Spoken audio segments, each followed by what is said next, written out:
Okay, we're connected, ready to go.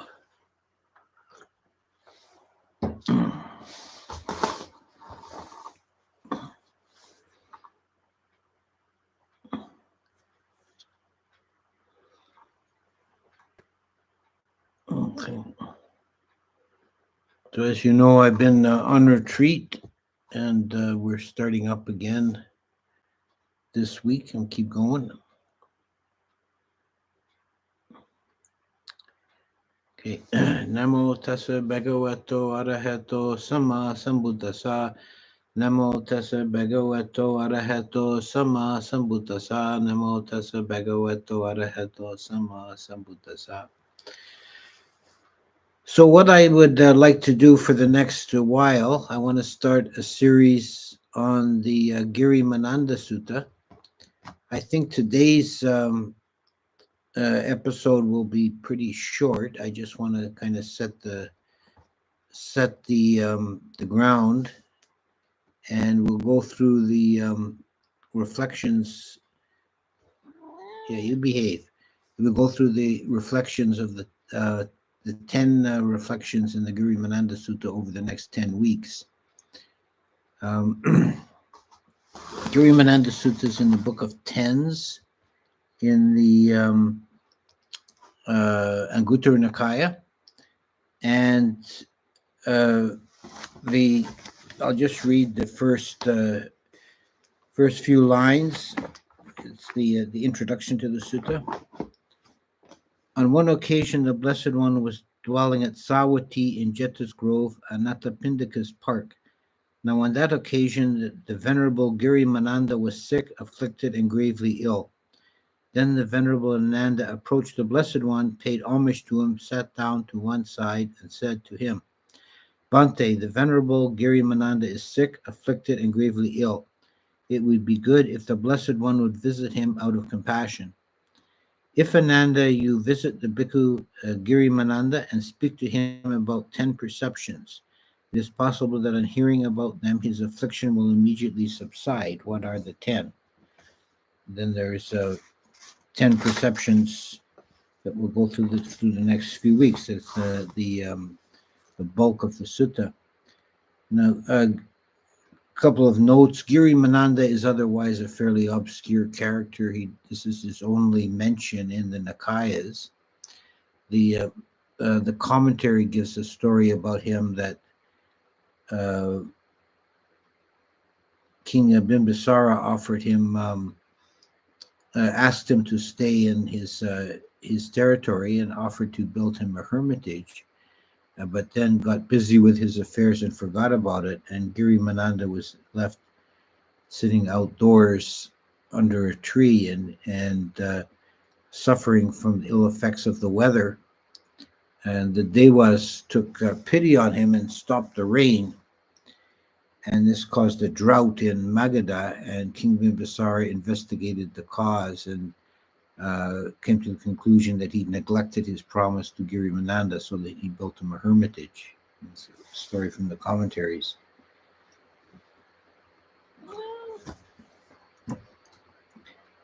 This particular sutta is sometimes chanted in Theravada countries in Pali as a parita, a protection chant to help those who are ill. And the conclusion of the story in the sutta is that after hearing the 10 reflections and turning his mind towards them, the Venerable Girimananda recovered from his affliction, and that is how he was cured of his affliction. Now, it's no doubt that our state of mind can affect our bodily health, for good or for ill. This is clear. One obvious example that's well known, but it's never really been properly studied, I think, is the so-called placebo effect. if someone has a disease and the doctor gives him a neutral pill, a sugar pill or something, and tells him this is a powerful medicine, will cure your disease, very often it will result in a cure, which is just purely the effect of the mind.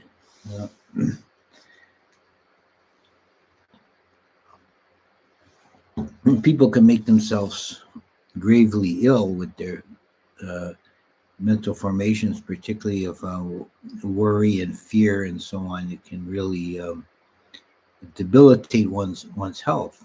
Whereas a joyous, peaceful mind conduces to a good bodily health. It keeps all the energies and humors in the body in good balance.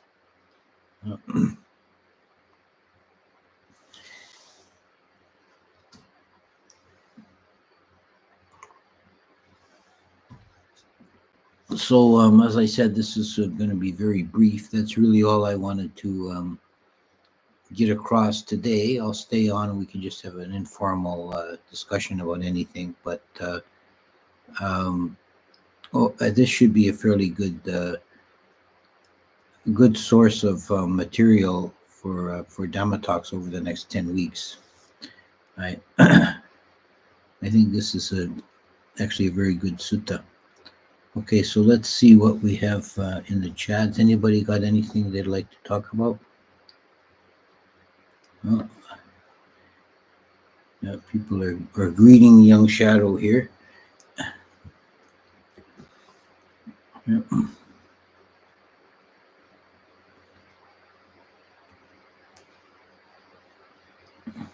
She's not that young, actually. She's like 12 years old.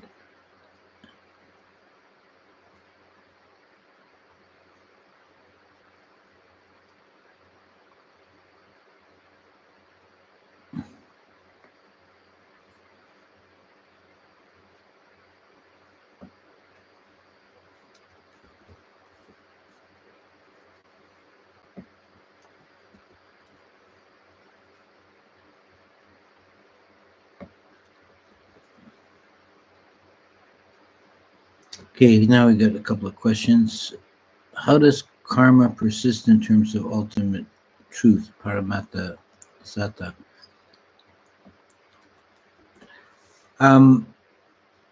Yeah, on the surface level, we think of karma as being associated with persons, like my karma, your karma, and so on. But in the Abhidhamma analysis, it's really understood as a balancing or an accounting of mind states. That a mind state, a skillful mind state, will lead to a profitable result, and an unskillful mind state will lead to an unprofitable result. So when you look at it at the level of individual mind moments, then it takes away the tendency to attribute it to a self or a person. We're seeing of course, on a practical level, on our actual experience of it, it's individual, but it's in the ultimate analysis, it's to do with mind moments, a balancing of cause and effect of individual mind moments.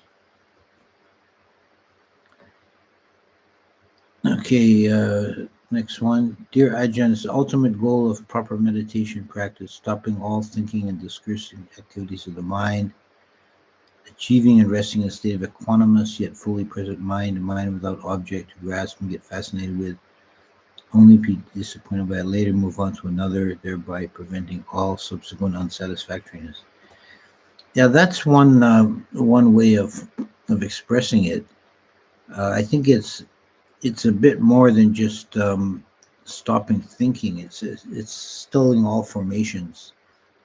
So getting to a state, and it's not a forcible suppression of the thinking process. It's getting to a state of being that is behind or beyond the formations, a more essential or primordial level of your being that has nothing to do with your individual personality or person. And if you can sit in that state that's beyond, behind any individuality, just a pure consciousness or pure chitta, then you can notice when the mind begins to deviate from that position, and you can see how impulses of either desire or fear or other, usually those two, but in any sort of defiled impulse begins to pull the mind out into creating formations, and then you just don't go there.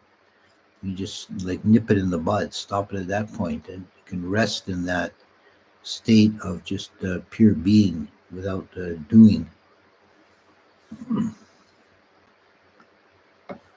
So let's see what else we have here.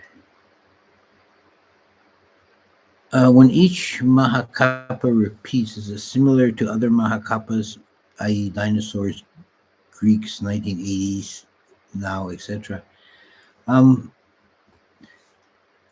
I don't think necessarily it's a detailed repetition, but I think the patterns are, the general trends tend to be similar. And the only thing we can really have to go on that is judging from stories. We have the Jataka stories that are legends about the Buddha's past lives, and most of them would have occurred in previous kappas. And we see a very great similarity. At least this is how it was perceived by the redactors of the Jataka stories. They talk about Jambudipa, which we would, in practical terms, we could equate with India. We talk about cities like Varanasi and so on. So that, and there seems to be this the general milieu is perceived as not as being repetitive, but the details of how people play out in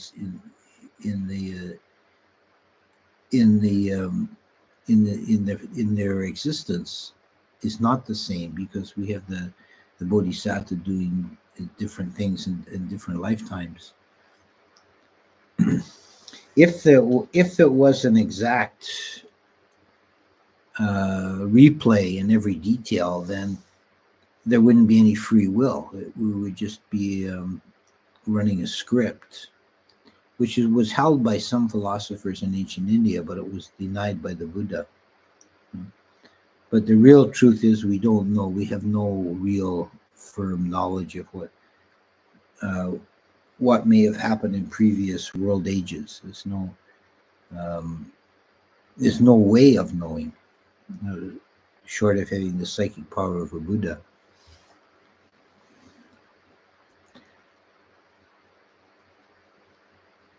Can you explain Dhammanusari and Sadhanusari? I heard that both of these kinds of people are guaranteed stream entry in this life. Is that so?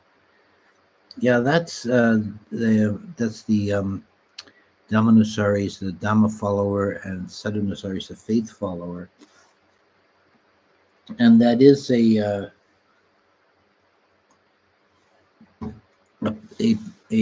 idea that I think, and those terms are in the Pali Canon, but I believe the idea that they're guaranteed stream entry is from the commentary. Would have to check that, but I don't think that's original in the original canon.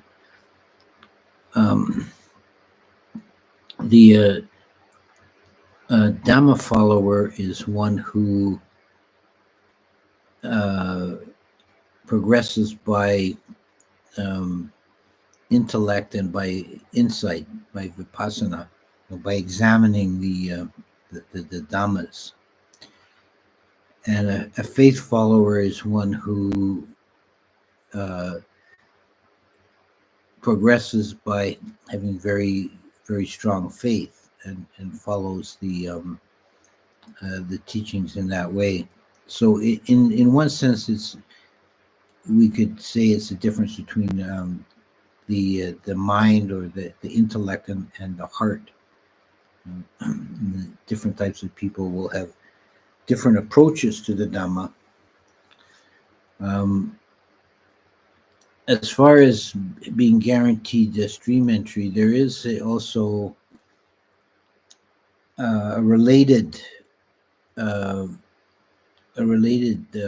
teaching that I'm sure is from the commentary, talking about the stages of insight. That when a meditator gets to the stage of seeing what is path and what is not path, which means they've gotten past the 10 corruptions of insight, and they're clearly on the right track now. They see that they're no longer falling for the tricks of the mind. They're no longer looking for fireworks and blissful experiences, but they're gone back to the work of investigation. That's called the knowledge of what is path and what is not path. And it's said that the person who reaches that stage is a chula sotapanna, a little stream winner. They haven't yet glimpsed nibbana, but it's inevitable that they will, because they're on the right track.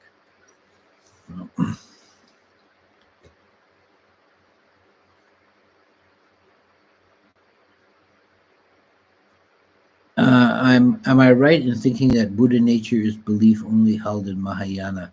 That is a Mahayana concept, but I don't think there's anything in Theravada that actually contradicts it or goes against it. The idea that we have the potential of enlightenment is inherent in the human condition.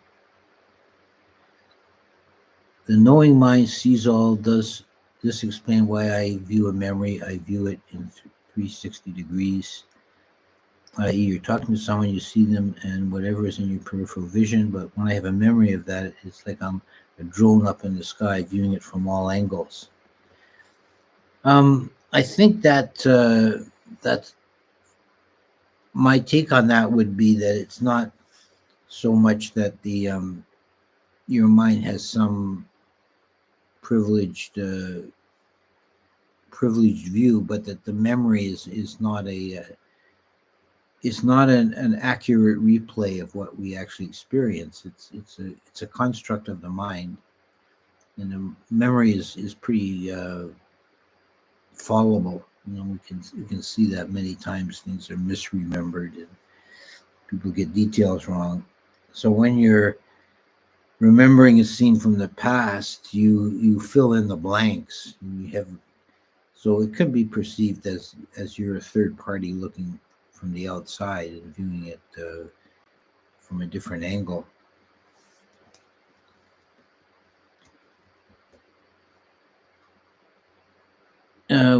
You're talking to someone, you see them, and whatever it is. Well, it's the same question.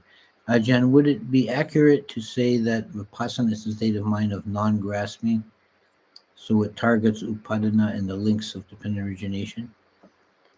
That is one way I think of describing the state of mind of vipassana. I like to say that vipassana shouldn't be thought of as a meditation technique. The meditation techniques are skill in means of accessing the state of mind of vipassana, which is non-reactive, non-judgmental, clear awareness of the objects of consciousness, and not identifying with them, and, as you say, not grasping them. So not taking them up as something to be held or pursued. It's difficult because there's two aspects to vipassana that both have to be functional for the proper state of mind.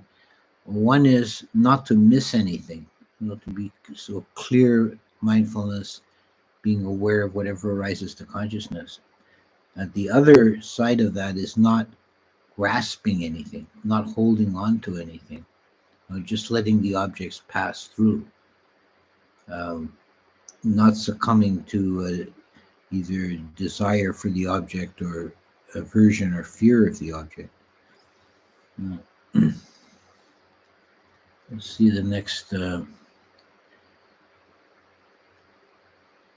Are the Lokuttara Chittas maintained after Parinibbana and continue to experience Nibbana? Are they Nietzsche? No, I don't think we can say that. We really can't specify the state of being of a Tathagata after death. And this was made quite clear by the Buddha in a Sutta in the Majjhima, which I believe it's number 70. I may have the number wrong, but he's speaking to an ascetic, and he's asked the question, does the Tathagata exist after death? Which is essentially your question here. And the Buddha says, no, that does not fit the case. And then he says, well, does he not exist after death? No, that does not fit the case. Does he both exist and not exist? Does not fit the case. Does he neither exist nor not exist? Does not fit the case.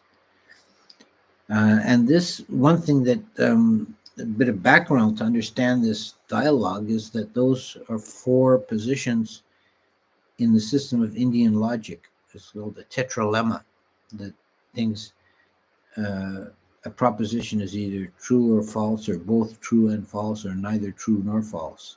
So it's different than Greek logic, which is binary. So what the Buddha is essentially saying there is that we can't specify in our terms. We can't put it into logic or into words. What is the state of a arahant after parinibbana? There's no so any kind of speculation around it is fruitless. Any kind of attempt to define it is kind of wrong-headed. Do you think Lokuttara Chittas contradict the suttas? No, I don't see why you would think that.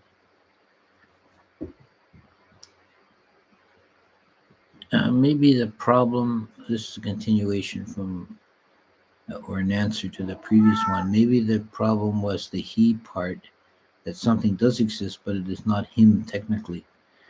Again, I would just caution not to try and define the state of an arahant after parinibbana. It's just not comprehensible to our mind. We can't hold it. So we can't say he exists or doesn't exist, or anything exists or doesn't exist. It's beyond the duality of existence and non-existence.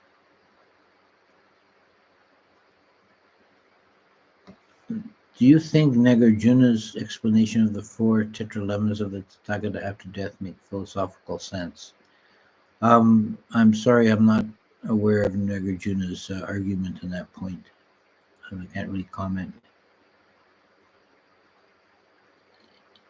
Venerable Sir, how does memory work according to Abhidhamma? Is it like current consciousness focused on a past consciousness moment, so it's not stored in the brain as the current scientific understanding?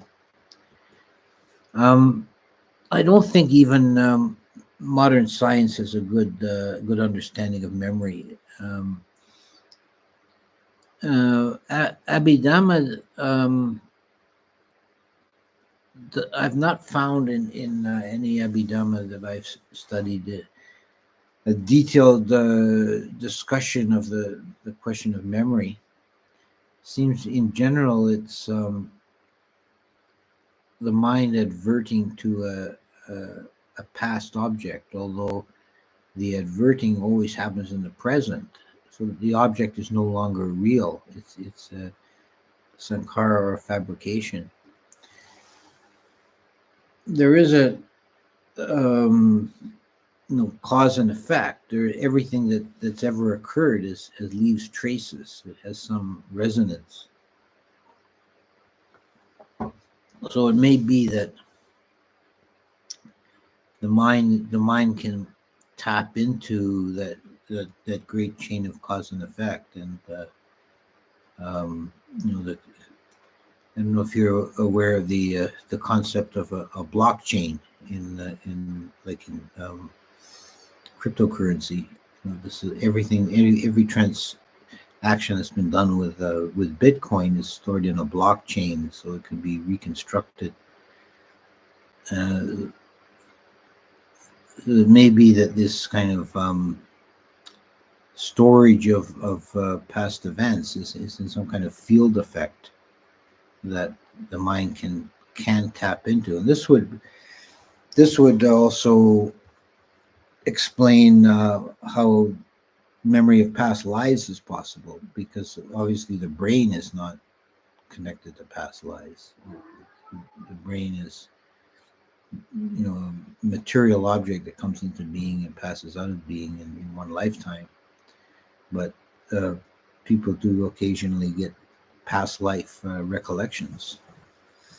So it may be that I'm kind of speculating here, but it may be that there's some kind of field that one can tap into, and all the past resonances are leave traces there.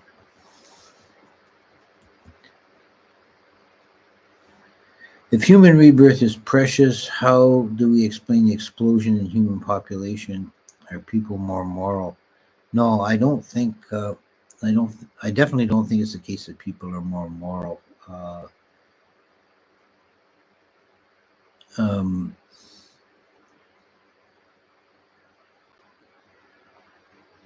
It's why so many beings have taken human birth in the last 100 years is it's kind of mysterious to me that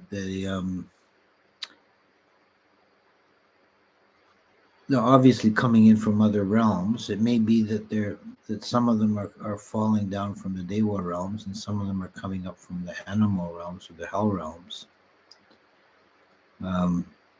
I find it hard to credit that people have become more moral. It often seems like they're getting worse, but that may be just my old cranky view.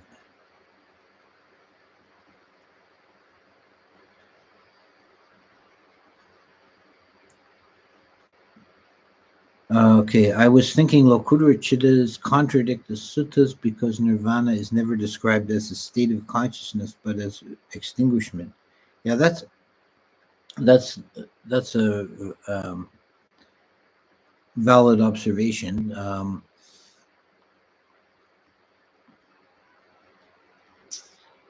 But there is the moment of realizing nibbana. And that's what Lokuttara Chitta refers to. It is kind of a paradox that there's a nirodha, cessation, but there's also some kind of awareness of that. Again, it's the mysterious things of mysterious realm of the transcendental. Any thoughts on Soku Shinbutsu? I don't know. I have no idea what that is. It sounds Japanese. I don't know what that is. I was reading in the Mahasangika Vinaya that they claim the split actually did occur due to Vinaya, and Mahadeva was a later figure that caused a split in Mahasangika tradition. Which history do you think makes the most sense? Yeah, it's impossible to really reconstruct for sure what happened. There is what we're referring to here is the Second Council, and there was a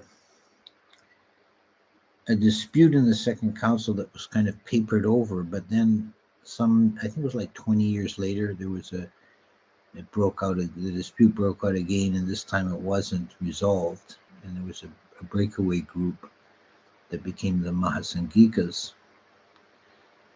Mahadev was obviously one. All we can say for sure about him, he's one of the founders of that Mahasangika tradition. That's generally a lot of scholars think of the Mahasangika as the precursor of Mahayana. What we have, some of the stories we have about Mahadeva make him out to be a real dubious, villainous kind of character, but they may be from his opponents. So it's really hard to get to the bottom of it. There is an account. There's more than one account, but I think there's at least 3 different accounts of the Second Council. There's the Theravada version that we find in the Vinaya texts that is quite explicit that it was a dispute over Vinaya. And the Mahasangikas were the ones who wanted to laxer Vinaya, relax some of the rules. But there is an account that's preserved in Tibetan translation that doesn't mention the Vinaya at all. It has the split occurring over points of doctrine. And in particular, they wanted to elevate the status of a Buddha and downgrade the status of an Arahant.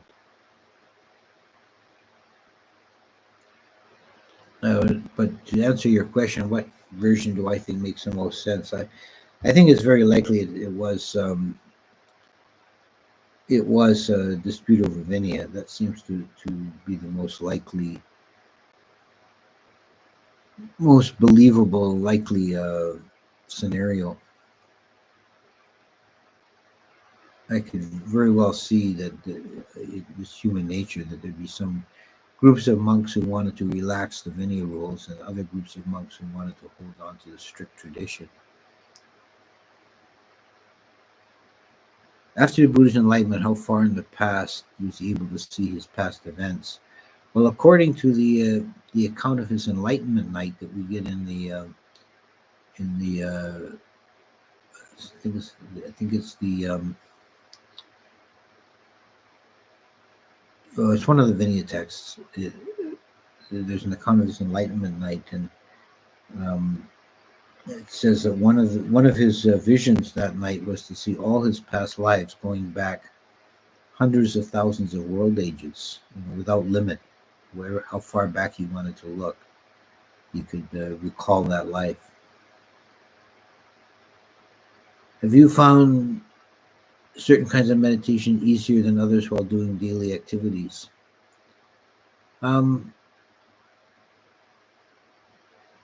general mindfulness is appropriate while you're in activity. Running a mantra in your mind is also a reasonable thing to do while you're busy. Okay, let's take a couple more here. Referring to the previous question, is human rebirth considered rare for a human or in general? Are we all creatures of habit? And the body goes and the mind carries around, especially with the strongest habits, one of which is language, and one would think we tend to come back similar with gradual change. Yeah, I think that human rebirth is considered rare in general,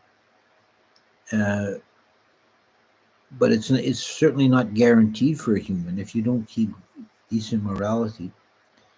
And there is, as you say, that there is habit that goes along with rebirth. There is I wouldn't say it's necessarily explicitly found in the text, but there's a strong tradition that one tends to be reborn into the same sort of cultural milieu in general.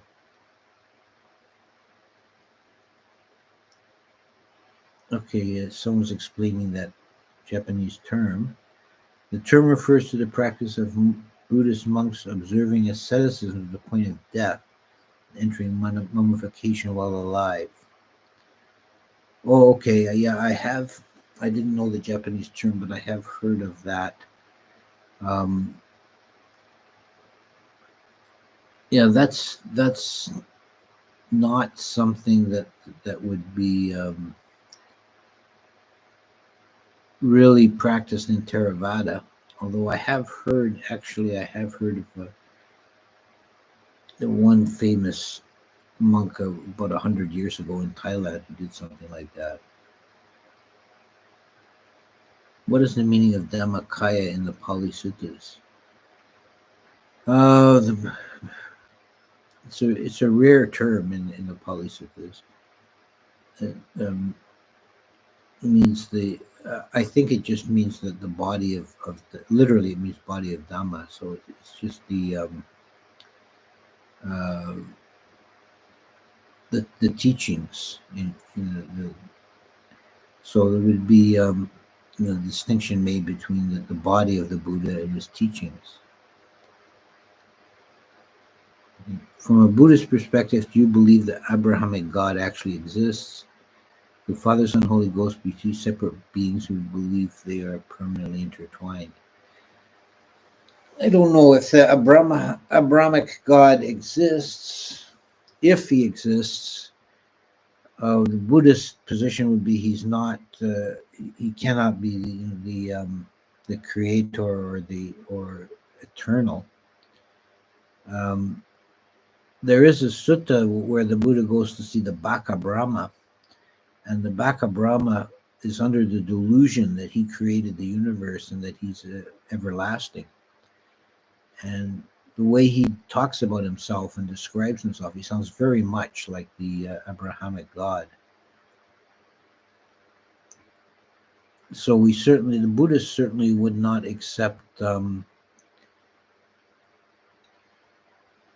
the face of it the Abrahamic God, although there might, as they understand it, but there might be some powerful being, which we would probably think of as a Brahma being, that manifested in ancient times to people in the Middle East and became worshipped as God. That's a possibility. Okay, I'll take one more question and then I'll sign off. In Digha 9, it said that piti and sukha in jhana is true but subtle ukabodhi. Most monks say it is more of an overwhelming euphoria. What say you? I think it varies. I think there's a spectrum of intensity of these states, from very very mild subtle forms. As you get deeper into jhana, they become more profound.